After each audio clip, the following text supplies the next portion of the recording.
In this week's update, US economic data and the market defy recession expectations. Bifurcated market wears best and gold still stuck, but...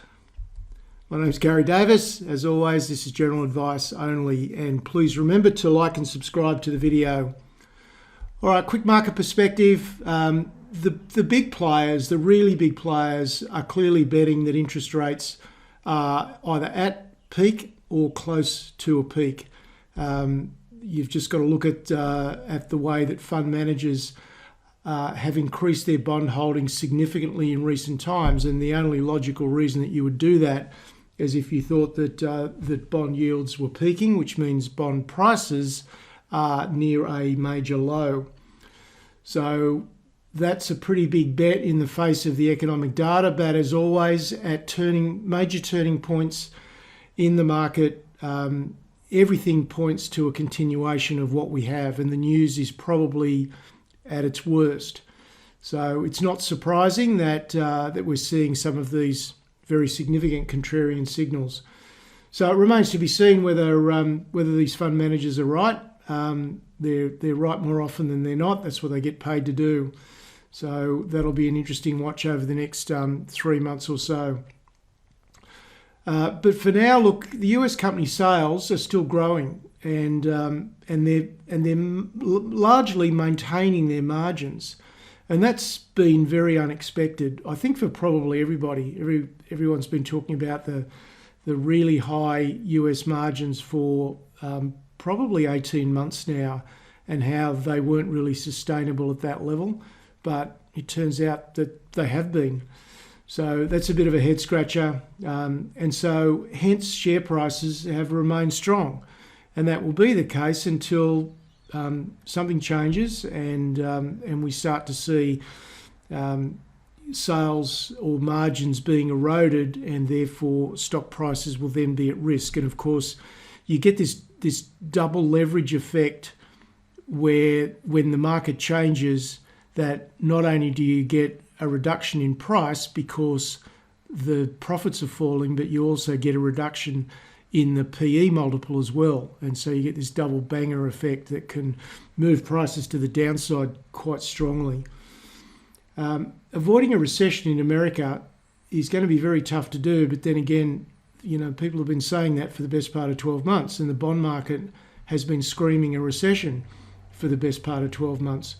So it's confounding conventional thinking at the moment. To me, we can control, or we try to control what we can, and just don't worry about the rest. And so for me, I've just been really focusing almost totally on the areas, the megatrend areas, where I believe that revenues and margins and net profits are going to be largely unaffected by inflationary forces, by interest rates, or by whatever other geopolitical events might be going on. And that's largely been the energy transition theme, and also technology, particularly around artificial intelligence. Now, that doesn't mean that you don't get stock price volatility, because you do. And these days, we tend to see a lot of very sharp moves. But if you focus on those areas that are going to continue to grow strongly over time, then yeah, it might get a bit choppy and a bit rough over periods of 3 or 6 months, but eventually the trends get back into gear again. And we've seen that very graphically with lithium since late last year, where lithium got completely derailed for a period, but has certainly bounced back quite strongly. American stocks ended up rising 2.3% across the week. The jobs data was pretty inconsistent. We got a poor jobs report on Thursday, or poor in terms of, it was a very strong jobs report, but poor in the sense that it created the expectation then that the Fed would have to raise rates more. But then that got completely reversed with another piece of jobs data information on Friday. So the market sort of cheered that and went down Thursday and up Friday. When you look at the advanced decline line on a lot of stocks and on the S&P, it is supporting a quite positive story, because what we're seeing is a lot of sell-offs on the open and then trading higher by the close. So it seems like we're getting a lot of gaps down and then stocks trade upwards. They're accumulated by the bigger players during the day, and we saw a lot of that. Beg your pardon, during the early part of 2020, and eventually, 2020 and 2021 turned out to be a very good year.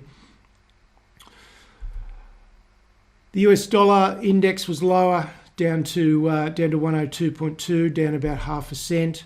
The 10-year yield bounced up above 4%. So that's sort of really contrary to what some of the big fund managers are doing in terms of distinctly increasing their bond holdings. But then again, they don't just load in on one day. It's an accumulation process. The VIX is kicked up a little bit, but still is overall pretty modest at under 15. And the 10-year, 2-year spread came off a little bit. It was more than 1% negative last week, but dropped a little bit during the week. All right, so let's look at some, there we go, that's what I was after. All right, let's look at some charts now. This is the NASDAQ. We've come up now to a triple top, and so we got a bit of a pullback to the 20-day moving average. By and large, this is not contacted the 50-day moving average since March. It's tracked either the 20 or the 8-day. So this has been a very strong trend in the NASDAQ. Formed a triple top, pulled back. We've now got, I guess you could call this a quadruple top. And so the jury's out as to where we go from here. So we're looking for either a break of this low here at around 14,700, or a break to the upside of this quadruple top now at about 15,250. So the NASDAQ at a key point. If we go to the Russell 2000, IWM is the ETF that tracks that. We were trading in a range. We then popped out of that range and have now formed a higher range between 180 and 189, and we're sitting right in the middle of that range. So you've got to say that it's now trading more positively, because the price is now back above all the moving averages, with the exception of the 8-day moving average. It's above everything else. And we've got the 50-day moving average is turning up now as well. So that's all quite positive in small cap land in America. If you look at the S&P, it's continuing to trade higher. It's tracking above the 20 days, so that's quite a strong trend, and we have broken out. So we broke out, then we retraced, broke out here, retraced, retested the breakout, which is perfectly normal market behaviour, and then we've started to advance again. Let's look at where the intra-market money flows are going. The NASDAQ versus the S&P, it's just sort of stalled a little bit. They're in equilibrium over the last few weeks. Similarly with the semiconductors versus the S&P, we've just found a point of equilibrium between those two markets. And if we go in and look at the sector comparisons or sector ratios, then this is the last quarter. We can see energy has been at the bottom, and we've got all the more aggressive discretionary sectors at the top. Discretionary, technology and communication services. Well, let's just see what's been happening over the last, say, couple of weeks. And you can see that, and I'm not really focusing too much attention on consumer discretionary XLY because of the impact of particularly Tesla on that. So to me, that's not a reflection of what's happening in the consumer discretionary part of America. So in the very recent 2 weeks, the leaders have been finance, energy bouncing back quite strongly, and also communication services and technology. And at the bottom, we've got healthcare and staples. So it's a very strange market leading into a supposed recession. So this is not screaming what the bond market is. So it's a very confusing picture in America, that's for sure. The US dollar turned down on Friday and overall down slightly for the week. That managed to push the Australian dollar up a little, but we're still just hanging around the low 66s at the moment. So Aussie Stocks 66.13 is where we finished. Our market gave up 2.25% at the index level across the week, but one would think that that Monday is likely to be fairly positive, particularly as commodities did well in America, commodity stocks. This marked the worst 2 weeks of the year for the ASX 200. It really did cop a fair smashing on Thursday and Friday. And also bond yields spiked locally as well. Turning now to precious metals, gold was up $7 to $19.27. But as I said at the start, it's really a bit stuck at the moment. But gee, when you look at what are the best conditions for the gold sector to outperform, it's when rates are peaking, when real yields are negative, and there is fear of turmoil. And you'd have to say there's a pretty good odds around all three of those. You know, real yields being nominal yields minus inflation, and there's a pretty good chance, depending on what stats you use, that real yields are negative. We've certainly got fear of financial turmoil and geopolitical turmoil, and it would appear that rates, if they haven't peaked, they're fairly close to it. So these should be very good conditions for gold, but the gold price is frankly stuck, and gold stocks are not looking too much better. We were steady in Australian dollar terms at the low 2900s. As I've been saying for well over a year, probably closer to 2 years, for me the best risk-adjusted preference is for developers that have got a real X factor, because then you can get an uplift in the share price and the gold price doesn't have to do anything. And you know, that's what I like to do, just to reduce risk as much as possible, control what we can control, and just forget the rest. So let's take a look at the gold market.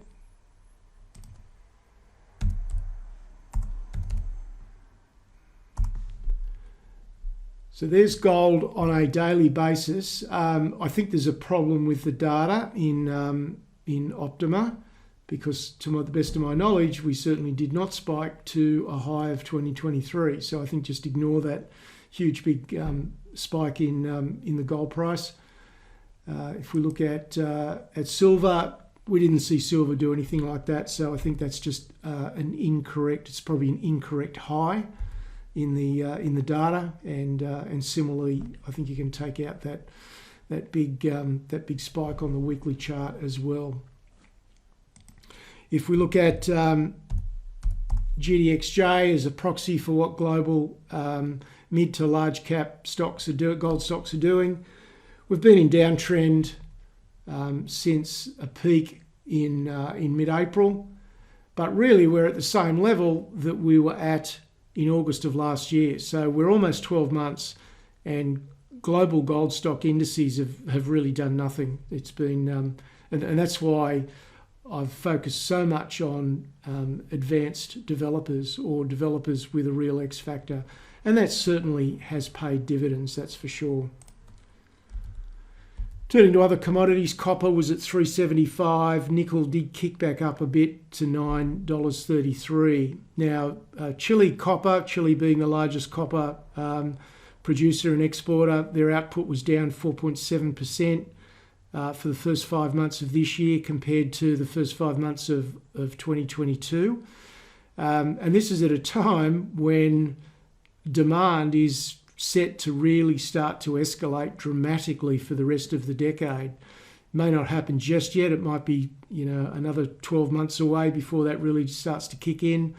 But when you've got the world's largest copper producer who's looking at shooting themselves in the foot by nationalising the industry, and their output is already down, then it's really hard to see a supply surplus emerging.